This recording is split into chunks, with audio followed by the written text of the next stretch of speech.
daripada 10 sakit sekarang tinggal berapa? Ada 3-4 kot. 3-4.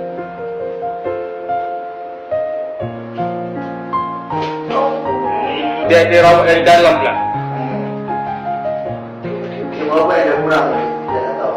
Ada kurang lagi tak daripada 3-4 tu? Ha? Daripada 3-4 tadi tu ada kurang lagi tak? Rasa ada lagi berapa boleh bagi anggaran tu? 2-1 kot. 2-1.